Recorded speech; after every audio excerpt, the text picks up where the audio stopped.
আসসালামু আলাইকুম বন্ধুরা, বর্তমানে আছি রান্দুকছড়িতে আর আমার পাহাড় রাইডের প্রথম এপিসোডে আপনাদের স্বাগতম।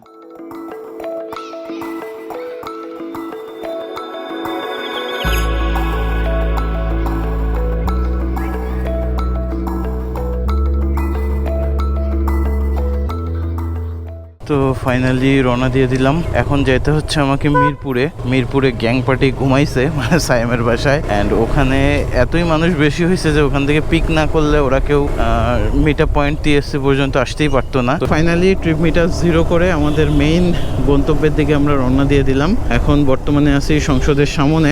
সবকিছু মানে অনেক কাহিনীর পরে আর কি আমরা রওনা দিতে পারলাম। তো চলুন সামনে যাই। এখন আর ব্রেক দিব না কোনো রকমের, একদম ঢাকা পার হয়ে যাব।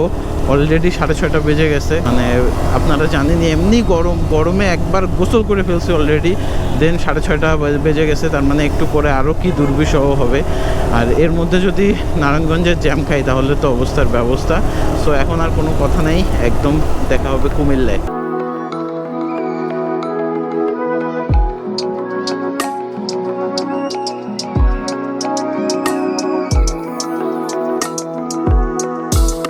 আলহামদুলিল্লাহ, আরে সম্পানের মাইয়া।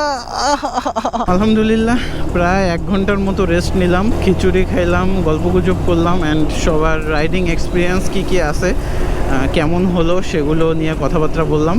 এখন আমরা যাব একটু কুমিল্লায়, ছোট একটা কাজ আছে, এই কাজটা শেষ করে দেন বারুইহাট দিয়ে বামে চলে যাব। ঢাকা চিটাগাং হাইওয়ে নিয়ে বলার কি আছে, সবাই যেহেতু যায় সব সময়। আর আমার পার্সোনালি লাস্টবার যখন আসছি তারপরের রাস্তার, এখন বর্তমানে যে রাস্তাটা সেটা খুবই ভালো লাগতেছে। একদম নতুন পিচ, অ্যান্ড রাইডিং এক্সপিরিয়েন্সও খুবই ভালো।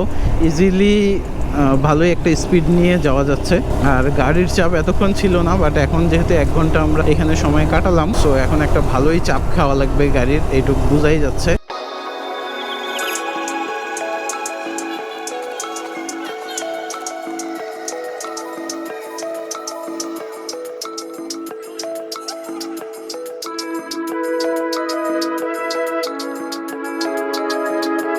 বর্তমানে আমরা আছি বারুইহাট পার হয়ে করেরহাট ফরেস্ট অফিস জামে মসজিদের পাশে।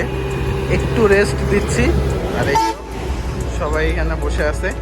বেসিক্যালি এটার পরেই শুরু হয়ে যায় পাহাড়ি রাস্তা। এই যে পিছন থেকে দেখতে পাচ্ছেন পাহাড়ি রাস্তাগুলো, এরপরেই আমাদের পাহাড়ি রাইডার মূলত শুরু হয়ে যাবে। তো শুরু হয়ে গেছে পাহাড়ের ফেল। সামনেই দেখতে পাচ্ছেন পাহাড় কেটে রাস্তা বানানো হচ্ছে। আমি জানি না এটা নিয়ে আপনাদের মতামত কি। অনেকেই বলে যে পাহাড় কেটে রাস্তা বানানোটা ঠিক না। অনেকের যুক্তি হচ্ছে সীমান্তবর্তী সড়কগুলো স্ট্রং না করলে যে কুকি চেনের মতো সন্ত্রাসী গোষ্ঠীরা বেশি তৎপর হয়ে যায়। তো যারা সাজেক বা সিন্দুকছড়ি, রাঙামাটি ট্যুরের প্ল্যান করতেছেন, আমি তাদেরকেও বলবো কাইন্ডলি বারুইহাট হয়ে এই রাস্তাটা দিয়ে আইসেন না। এই যে রাস্তার অবস্থা দেখতে পাচ্ছেন, এক ম্যাক্সিমাম জায়গায় এখন পর্যন্ত এইরকমই দেখতেছি। আস্তে, মানে এত বাজে অবস্থা রাস্তার। মানে আপনার এমনিতেই হাইওয়ে থেকে এসে এখানে ম্যাচ করে এইভাবে চালানো খুবই ডিফিকাল্ট অ্যান্ড টাফ হয়ে যাচ্ছে। তো আপনাদেরকে বলবো যে আমরা যে ভুলটা করছি সেই ভুলটা অবশ্যই করবেন না। আর অবশ্যই আপনারা হাটহাজারির যে রুটটা আছে রাউজান দিয়ে, এটা দিয়ে ট্রাই করুন, তাহলে একটু ভালো মতো যেতে পারবেন।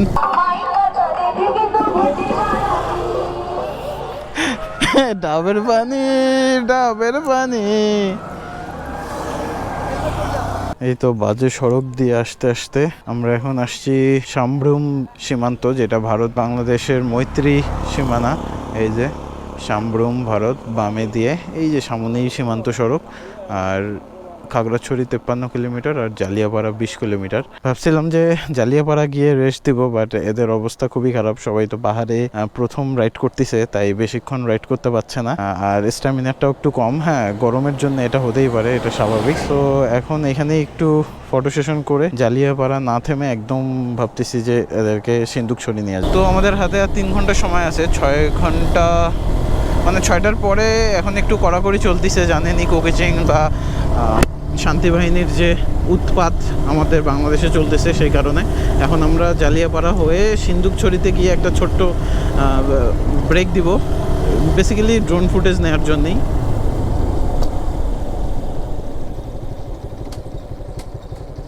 যেমনে আসলেন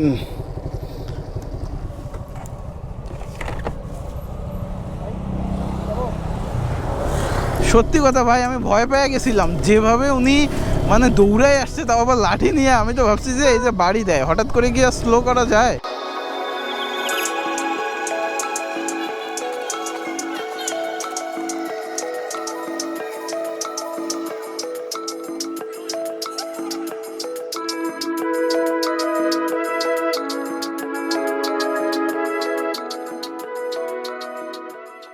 এই রাস্তা দিয়ে আমরা যাচ্ছিলাম, তো এই দিক দিয়ে যখন নামি তখন দেখলাম যে এখানে ব্যারিকেড দেয়া। আর দেখেন এই রাস্তার কি অবস্থা, এই তো ভাঙ্গার দিকে। জানি না কোথাও কেউ অ্যাক্সিডেন্ট হয়েছে না কি হয়েছে, এটা দেখার বড় কিছু না। বাট আমার মনে হয় যে একটু যদি বৃষ্টি হয়, আর মানে 1-2 দিন যদি বৃষ্টি হয়, তাহলে কিন্তু এই জায়গাটা, এইটা ধসে পড়ে গেলে এই জায়গাও একদমই কি বলবো, রাস্তা বিচ্ছিন্ন হয়ে যাবে। দেখেন অলরেডি এখানে তো দাঁড়াইতেও ভয় লাগতেছে, পড়ে যায় যদি। তো রাঙামাটি বা খাগড়াছড়ি, সিন্ধুকছড়ি যে ডিস্ট্রিক্টের আন্ডারেই পড়ে, সেখানকার সড়ক বিভাগের কেউ যদি আমার ভিডিওটি দেখে থাকেন, আমি আশা করব আপনারা খুব তাড়াতাড়ি এই জায়গাটি মেরামত করবেন। না হলে কিন্তু একবার ভেঙে গেলে, যেটা বললাম, এই পুরো সিন্ধুকছড়ির রোডটা মানে অনেক দিনের জন্য ব্লক হয়ে যাবে। মানে একটা জিনিস বিগড়ে যাওয়ার আগেই সেটা সংশোধন করাটা আমার মনে হয় খুব ভালো হবে। আর আমাদের হাতে অনেক সময় চলে গেল, এখানে একটু ড্রোন ফুটেজ নিলাম, সব কিছু মিলায় অনেক সময় অতিবাহিত করলাম। এখন বাজে প্রায় 4:30টার মতো। আমরা রাইড শুরু করছি 6:30টার সময় ভোর। তো বুঝতেই পাচ্ছেন যে কতক্ষণ রেস্ট নেওয়া লাগছে। রেস্ট নেওয়ার কারণ হচ্ছে দুইজনের চাকার ব্যবস্থা হয়ে গেছে। জিসানের চাকার সব জেল পড়ে গেছে, তারপরে সাইমের চাকার অবস্থা 12টা বেজে গেছে, মানে কিছু একটা ঢুকে গেছিলো। সো সব কিছু মিলায় আর কি লেট হয়ে গেল। ব্যাপার না, আমরা আস্তে আস্তেই যাচ্ছি এবং আস্তে আস্তেই ইনশাল্লাহ রাঙামাটির দিকে যাব। তো সত্যি বলতে অনেক টায়ার্ড, আর পানির জন্য হাহাকার করতেছি। সামনে গিয়ে একটা বাজারে পানি খাবো অ্যান্ড রিফ্রেশ হয়ে এক টান দিয়ে রাঙামাটি চলে যাব। তো আজকের ভিডিওটি সিন্ধুকছড়ির অপরূপ এই সৌন্দর্য থেকে শেষ করতেছি। আশা করি আজকের ব্লগটি আপনাদের ভালো লাগবে। আর যদি ব্লগটি ভালো লেগে থাকে আর এই সিরিজের সাথে কানেক্টেড থাকতে চান, অবশ্যই একটা লাইক বা শেয়ার করে দিবেন যদি আমার কন্টেন্ট ভালো লাগে। দেখা হবে পরের এপিসোডে। টিল নাও, আসসালামু আলাইকুম।